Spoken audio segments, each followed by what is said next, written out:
Well, hello, all my amazingly beautiful zodiac family and friends. My name is Libra Empress, and this is another episode of Terror and Tarot with Libra Empress. Today, we are going to be watching 3 true foster care horror stories animated by IMR Entertainment. Without further ado, let's get started, shall we?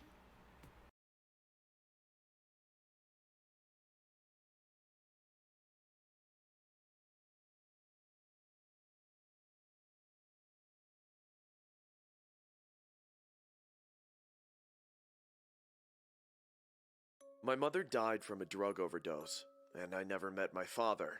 Eventually, I was put into foster care, and at that time I was 10 years old. I wasn't exactly a little kid, nor a teenager.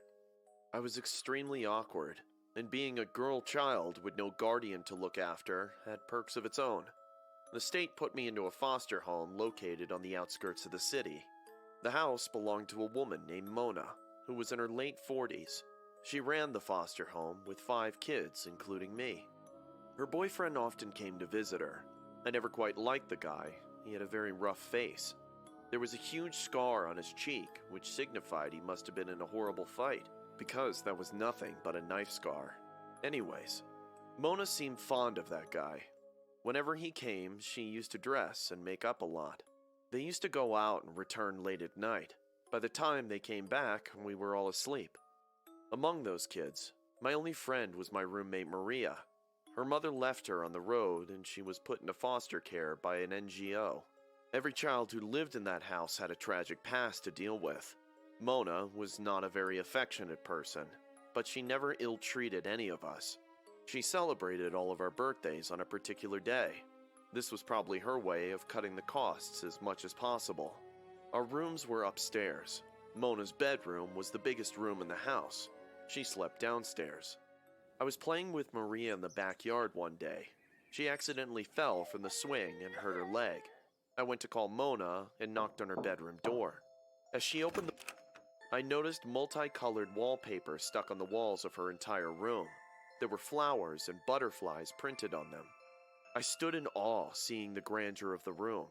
Her room seemed like a different world altogether because of those vibrant wallpapers. She went to get Maria, but I stood there and kept looking around. Mona got busy with Maria in the living room.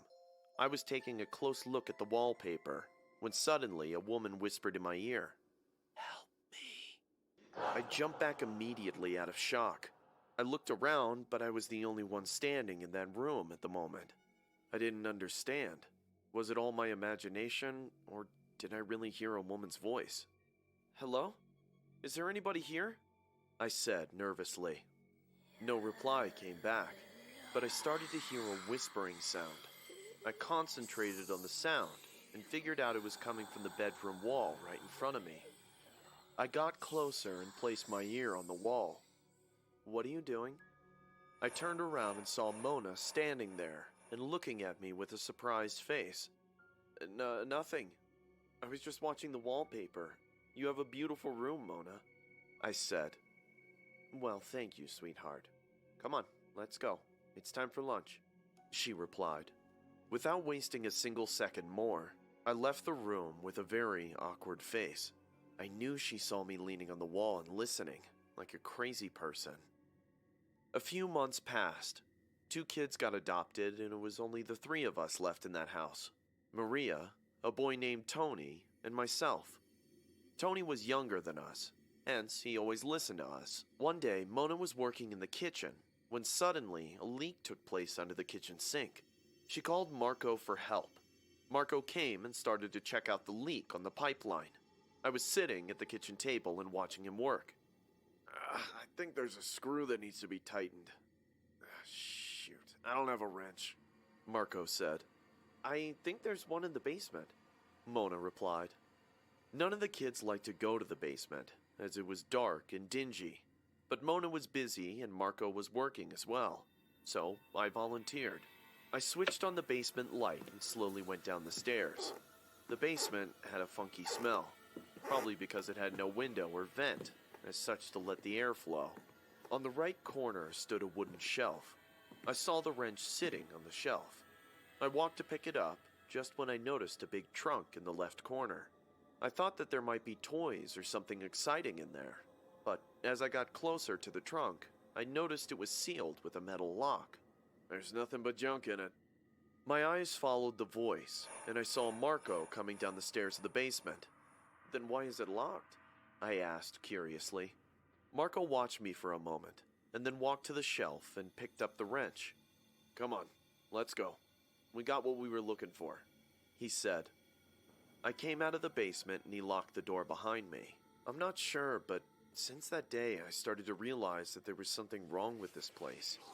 At night I could hear voices running through the halls, but the more I tried to listen, the more they faded away. One night, I got up from my bed hearing a quarrel downstairs. I tiptoed from my room and peeked from upstairs. I saw Mona and Marco were having a serious argument, but they were speaking in a rough, low voice. What are you saying? Are you out of your mind? Look, I'm telling you, this kid will get us in trouble. Don't talk like an idiot. She's just a dumb kid. She'll never be able to guess the truth. She asked me what was in the trunk today. We have to get rid of it. Oh, come on. Did you chicken out because of a kid? Don't you remember how fooled the cops in California were? Listen, darling, there's nothing to worry about, okay? Just relax. I will keep the basement locked at all times from now on. Happy? Yeah, that'll be better. I'll look for a place to get rid of the trunk soon. They went to their bedroom and I returned to my bed. What could be inside of that trunk? I kept thinking. From that day, Mona always kept the basement door locked, but they couldn't keep the mystery hidden for long. It was a Saturday night. Mona and Marco were out. Tony, Maria, and I were watching TV in the living room. Hey, let's play hide and seek, Maria suddenly said. Tony and I agreed, and we started the game. After a few turns of play, it was my turn to find everyone. Ready or not, here I come. I rushed upstairs and started to look for Maria. I easily managed to find Tony as he hid under the bed, but Maria was nowhere to be found. I realized that she might have hidden downstairs. I rushed downstairs, and after checking the entire living room, the only place left to hide was Mona's bedroom, because the basement was already locked. I pushed the door of Mona's room and said, I know you're hiding in here somewhere, Maria. I smelled a strong chemical in Mona's room. The odor was coming from the walls. She sprayed something on the wallpaper, which made her room smell like hospital cabins.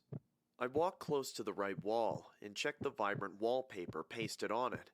As I touched the wallpaper, it felt wet to me, and I became sure that there was a weird liquid applied all over. Suddenly, Maria came out of Mona's cupboard and tried to play a scary prank on me. As she went to grab my neck from behind, I turned around and skillfully dodged her, which resulted in her stumbling upon the wall. As soon as she fell onto the soggy wallpaper, she accidentally tore it, creating a hole. Hundreds of ants and spiders started to crawl out from that hole. It was clear that these insects lived underneath the wallpaper. We were absolutely terrified and came out of the house crying in fear. Our next-door neighbor, Mr. Stewart, came rushing to our house. He got inside Mona's room, and don't know why he immediately called the cops. Within 15 to 20 minutes, the cop cars came, and we saw Mr. Stewart telling them something with a fearful face. The cops broke into the basement, and a horrible truth moved us all. Mona and Marco were none other than convicted murderers who robbed and killed people in California. They murdered around 6 to 7 people, and magically found a way to hide the corpses. They escaped from California and came here to live in disguise. But the cops found out that the bones of those victims were kept in that trunk. They would never have been able to discover what happened to the victim's whole body, if not for the day that Maria scratched those wallpapers accidentally. Yes, Mona and Marco skinned their victims and turned their skin into house wallpaper. But they were no professionals, hence they couldn't preserve the skin properly, which attracted insects. They were trying to drive the insects away by using chemicals, but they couldn't hide their grotesque crime. When the cops handcuffed Marco and Mona, I was standing at the house porch with Mariah and Tony. While walking towards the cop car, Marco looked at me and then to Mona. I told you that kid would get us in trouble. I should have choked that bitch right in her sleep that day. I still can't forget his blood-red eyes when he said how much he wanted to kill me that night. Now it all makes sense to me. That woman's voice from the wall, those whispers running around the house. But I can't tell these to anyone. I know that no one will believe me. I'm just lucky that I didn't end up in their trunk, or as wallpaper on their wall.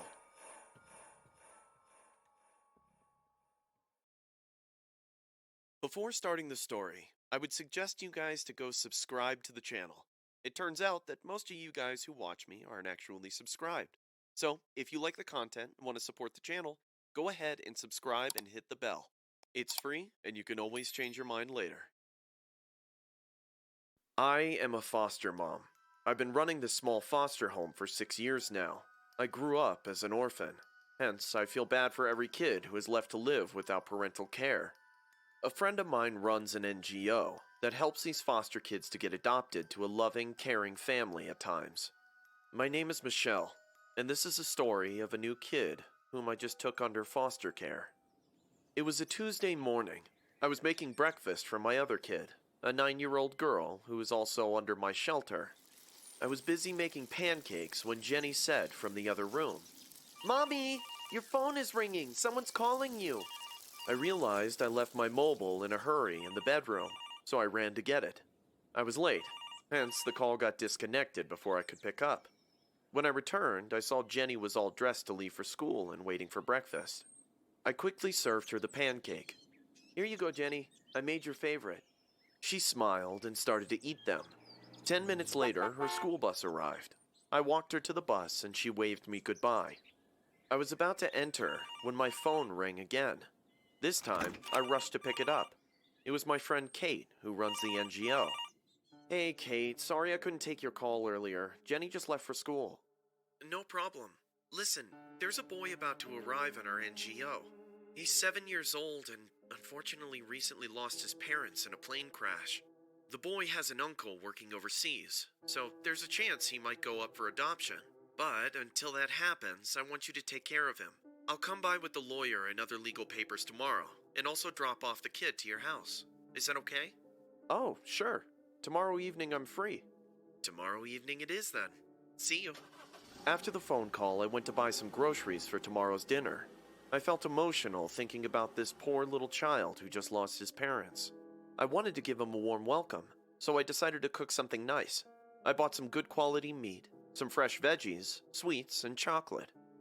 When Jenny came back from school, I sat her down and said, "Jenny, tomorrow we are going to have another member in this house. A little boy will come and live with us." Jenny got so excited and said, "Wow, I can have a little brother now." I smiled and hugged her for being such a sweet girl. The next day, Jenny and I decorated the entire house with balloons and colorful paper chains. At around 7 p.m., the doorbell rang. Jenny rushed towards the door and opened it with a big smile. Kate was standing there with a small, blonde-haired, blue-eyed boy, and beside them stood a man in his late 50s. I guessed him to be the lawyer of the boy. "Please, come on in," I said with joy. They all came and sat down in the living room. Kate looked at Jenny and said, "You're becoming such a pretty girl." Jenny blushed in happiness. She then looked at the little boy and said, "You're my little brother, right?" We all laughed hearing her adorable words, except the little boy. He sat down like a robot, didn't talk, didn't smile, even for once. Kate said, "Luke, say hi to your sister. This is going to be your home now. You'll be very happy here." Luke looked at me and said in a lifeless voice, "Who is she?" "Oh, that's Michelle. She's going to be your best friend from now on," Kate replied. I smiled at him, but he kept staring at me lifelessly. His face was so blank that after some time his stare started to make me feel weird. We all discussed the legal terms and condition and the details of this procedure. It was good to know that Luke's parents have left him enough money to have a sustainable life ahead. He can go to college and avail all the opportunities without any disturbance. When Kate was leaving, she bid Luke goodbye. Luke didn't go to hug her once. He stood there some time while Kate got into the car and then went back to the couch in the living room. I slowly went and sat beside him. I knew how much trauma this kid had gone through, so I said in a soft voice, "Luke, do you want to get some ice cream?" He kept his head down and didn't answer. Jenny said, "Maybe he's tired, Mommy." I smiled and said, "I guess you're right. You keep watching, Luke. I'll go make your bed." I heard Luke asking her, "Is she your real mom?" Jenny smiled and said, "No, but I like calling her my mommy. She's nice. She's going to take good care of us." I prepared their beds. I arranged a bunk bed for both of them. Jenny slept on the upper bunk, and I tucked in Luke in the lower bunk. I kissed them goodnight, and Luke turned to the other side of the wall. I went to my room and lied down in the bed. I don't remember the exact time, but I woke up with a strange feeling. With my sleepy eyes, I saw Luke standing right in front of me and breathing heavily. The entire room was in complete darkness. I thought he might be feeling sick, so I turned on the bedside lamp and almost screamed in fear. Luke was standing there, looking at me, except his eyeballs were pale white. I don't know how, but his eyes were turned upside down, revealing the pale white part. I spoke in a fumbled voice. "Luke, what happened to you?" He blinked once. "My mom is calling me. She's waiting for me in that blue house. My mom. She keeps calling for me." I picked him up from the ground, shouting, "Jenny! Jenny!" Jenny came running. "What happened, Mommy?" "Calling Kate right now! Please, just call her!" Jenny called Kate, but she didn't answer the call. I put Luke on the bed. I got so scared that I couldn't sleep the entire night. Jenny also remained awake with me the whole time. The next morning, when Luke woke up, I asked him, "Do you remember what happened last night?" Luke stared at me, not saying a word. Kate came to see him within some hours after receiving my message. She sat him down and said, "Luke, sweetie, you have to understand that your mom and dad are in heaven now. They're watching you from there. Unfortunately, they can't come here." She wasn't my real mom. We were all shocked to hear this little boy say such a weird thing. Kate and I exchanged a surprised look. "Sweetie, what are you saying? She was your mom. She loved you." "My mom is in that blue house. She's waiting for me there. Can you please take me there?" None of us was getting what was going on with this child. Out of curiosity, I asked, "Do you know where this blue house is?" Luke replied, "Yeah, I can take you there." What happened next was beyond our expectation. Kate and I thought the best way to help this child would be to do what he says. He probably wants us to go outside. Children can do weird things for weird reasons sometimes. So, we all hopped into my car and I started the engine. Luke sat right beside me and said, "Take the first left." Trust me, guys, he gave me directions like an adult for at least half an hour. And beyond our imagination, after taking the last right turn, we came near a huge lake. On the side of that lake stood a small wooden blue house. We got out of the car and walked towards the main door. Kate knocked on the door twice. We heard slow footsteps inside the house. Within a few seconds, an old woman opened the door. She looked quite like my granny. With surprised eyes, she noticed all of us and said, "Who are you all? Did you make my favorite bread pudding, Mama?" The old woman immediately looked at him and started to sob terribly. She hugged him to her chest and kept crying for hours. We came to know that later, the woman had a son who was in the army. The son often came during holidays to visit her. One morning, she got the news from the army general that her son died like a hero in the war 2 days earlier. His name was Sam. Sam died on the 21st of December, on the same day Luke was born. It might seem like a weird coincidence, but every time Sam came to visit his mom, the first thing he would say was, "Did you make my favorite bread pudding, Mama?" and hug the poor old woman. Luke roamed around the house, telling us very unnatural details which only a member of that house could know. And the even more terrifying thing is that the old woman showed us her son's childhood picture. It was none other than Luke.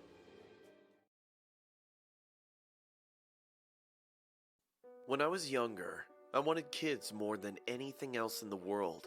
But when I discovered I would never be able to carry children of my own, I decided to be a foster parent. My husband was happy to do this with me, since alternative methods of having our own children were well out of our affordable range.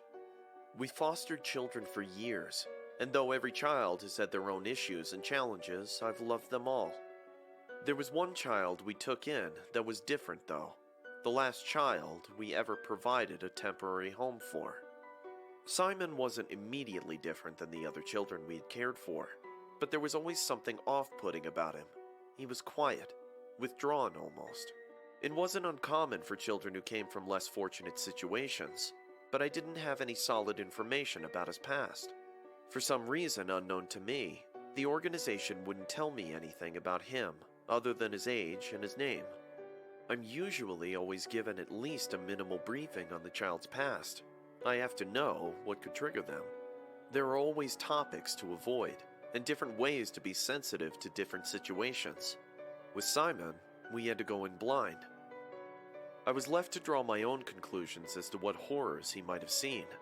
He didn't appear to have any visible scars, and when I tried to hug him, he didn't flinch. A good sign. Children of abuse typically flinch whenever there are arms raised.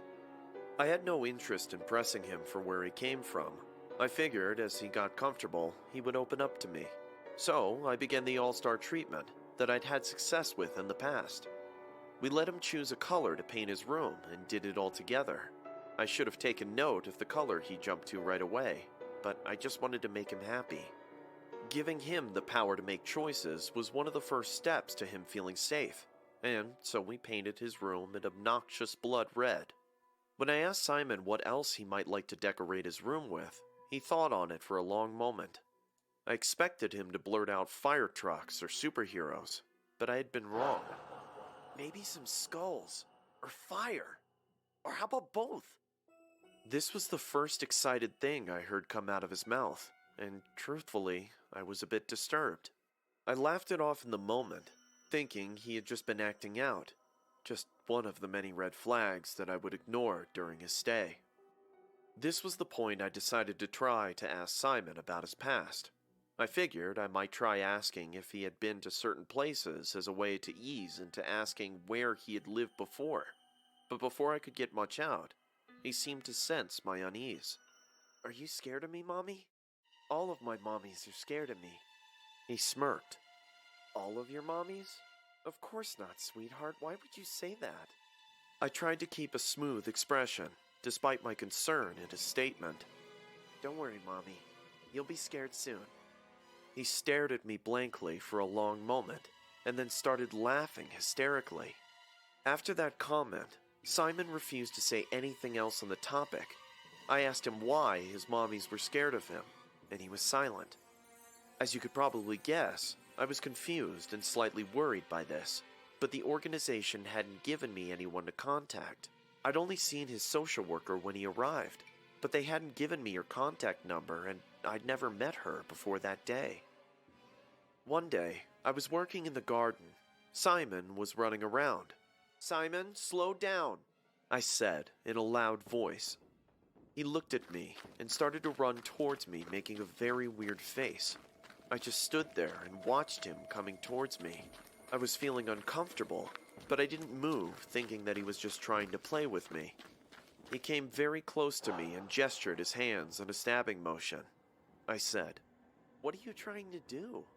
He smirked and replied, "I was checking to see if you were afraid of dying or not. Simon, you can't say things like that, you know?" "I have done way more than I spoke." And he walked towards the house. I don't know how long I stood there, stunned with fear. I decided to follow up on his whereabouts. I went to that organization the next day. As I inquired about him to the manager of the organization, I saw his face turning pale. He said, "Why?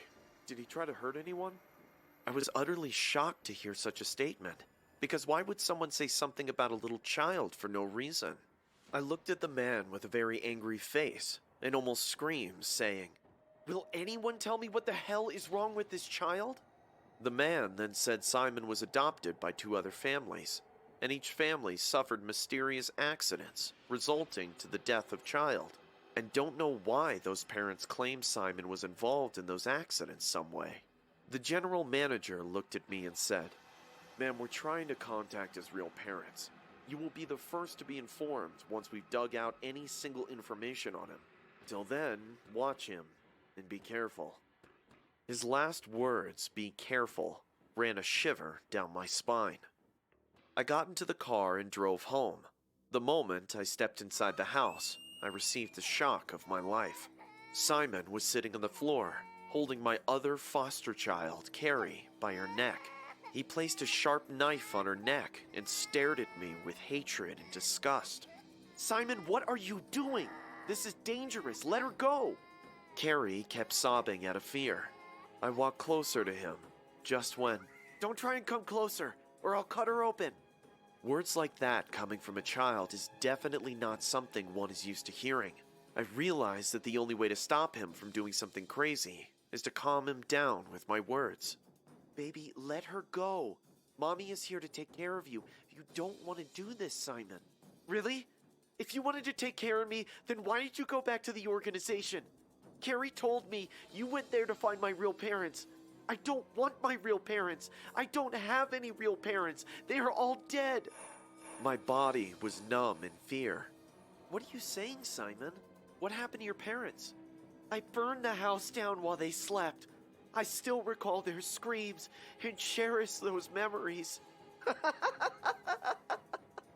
Suddenly, my eyes went to the glass window, and I saw my husband standing there and gesturing me to keep calm. I realized that he probably had called the cops by now. All we had to do was save Carrie from Simon. That way he couldn't hurt him. I started to sob. "Simon, baby, please let her go. We can all be a family. I love you. Daddy loves you. Why are you doing this? Daddy doesn't love me, but I thought you really did. But you broke my trust, and now here's your punishment for that." He lifted the knife, aiming at Carrie's throat. I jumped. "No!" I ended up guarding Carrie with my hand, but before I could pull her out from Simon's grasp, he slashed my arm. Ah! My husband bolted inside and unarmed Simon immediately. Simon was screaming like a hungry wolf, and his eyes were burning like hellfire. My husband held him tightly so that he couldn't do anything or hurt anyone. The cops finally came and took Simon to a correctional facility. This experience is why Simon was the last foster child we ever raised. I couldn't face the thought of caring for another murderous child. He has no recollection of the darkness he held. He still loves his home with us. The last time I went to visit him at the correctional home, he looked at me with the same lifeless stare and said, "You were the first mommy who wasn't scared of me. And you'll be my last mommy, too."